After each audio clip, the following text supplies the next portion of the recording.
Hi. So I use the leave-in conditioner because if you need to make kids braid, the first thing you want to do is make sure that their hair is soft enough to handle. No child is going to enjoy you patting through their hair when it's dry and then when it's hard. So I use that. As you can see, it makes it so much easier, makes the hair soft, easier to comb, and then easier to braid. So I use the leave-in conditioner first.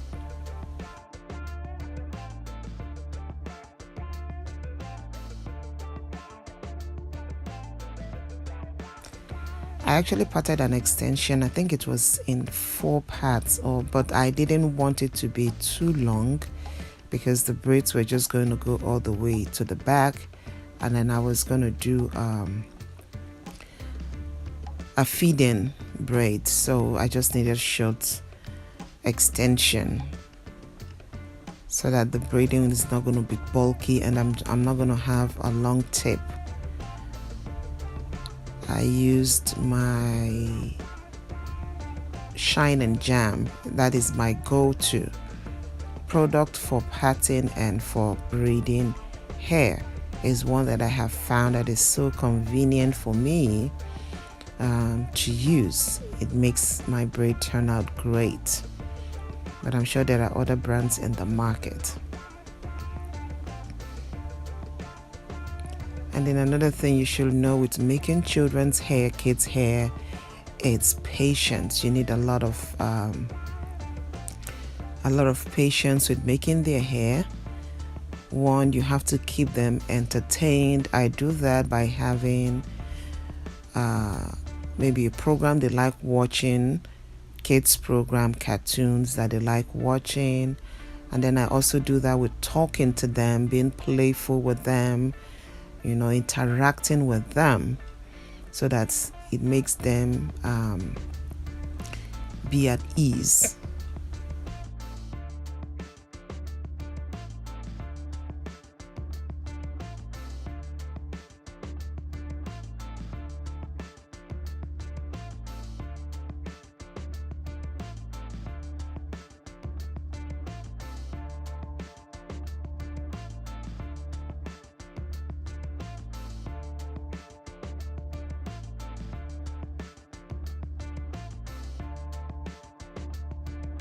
Another thing I want to say is for you not to have the beginning of the braids too tight, it's better to just start with, if the person's hair is long enough, you can actually start with just their natural hair first. If not, you start with just a strand of braids and not the one you put in 3. You have to start with a strand of braids and use their natural hair as the third part when you start, and you just braid it like 2 or 3 times before adding in the next extension that you're going to use. I hope you understand that. Okay, like now, if her hair is long enough, you start with her natural hair. If not, as you can see, you start with the 2 strands, just a strand folded in 2. You braid it for some time before you add in the next strand of extension that you're going to be using. It actually takes off the tension from the edge whilst you're making the feed-in braids, because feed-in tends to be like too tight if you're not careful.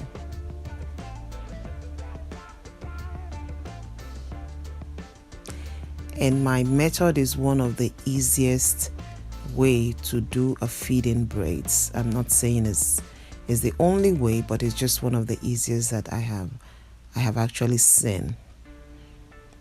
I just use my pinky finger to hold the extension, put it in, and just move it and start braiding. So it's very, very easy, but practice gets you there.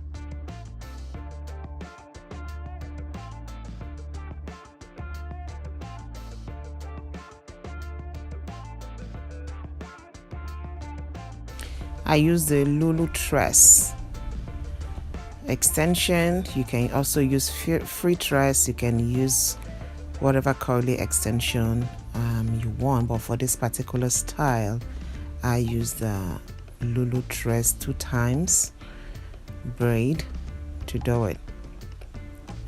I just kept crocheting until I got to the place where I actually wanted the feeding braids to show. So I just kept adding crochet hair in, and then when I got to where I needed it to stop, I went back in and began to fill in the back to give it that volume. But before I did that, I just crocheted up to where I needed it to be.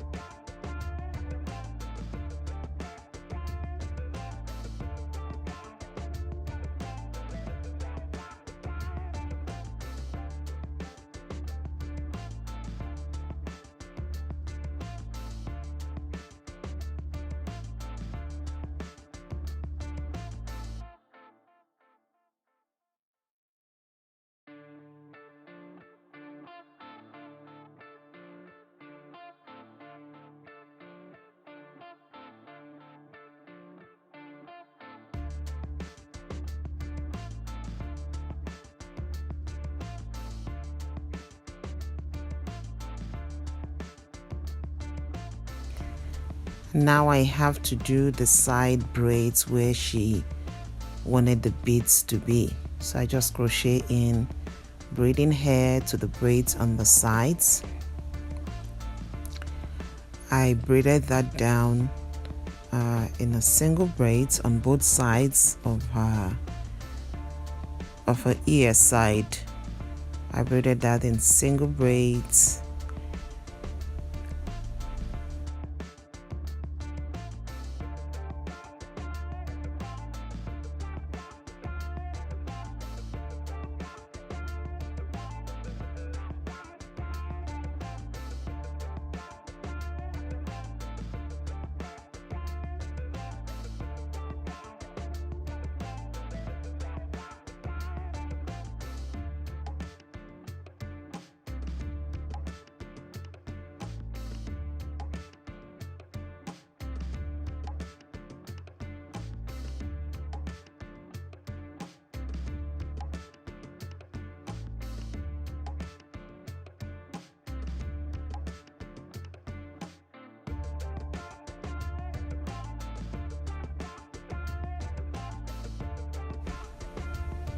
I make sure to braid it up to the very tip. It makes it easier when I'm adding in the beads.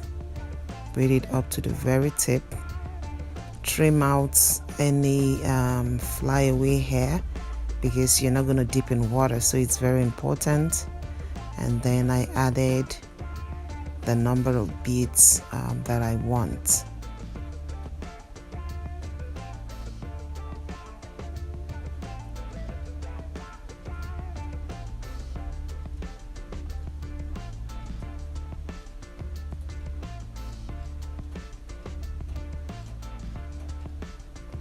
Because I braided on both sides, I needed to measure the length of the braids so that it is the same length with the one on the other side before I need to cut out the excess braid extension.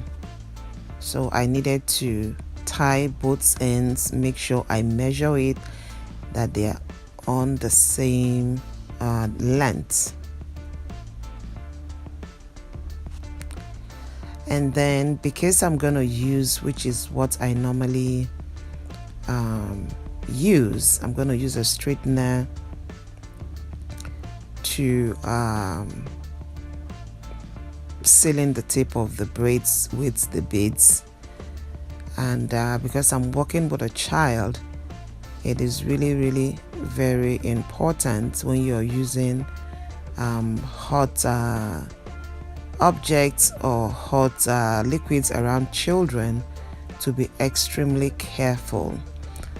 Like if you notice, she was kind of skeptical about that because she knows it's hot. I told her before I started that I was going to use something hot, so she needed to be very still. So when I started, she was kind of skeptical, but you have to hold that particular hair.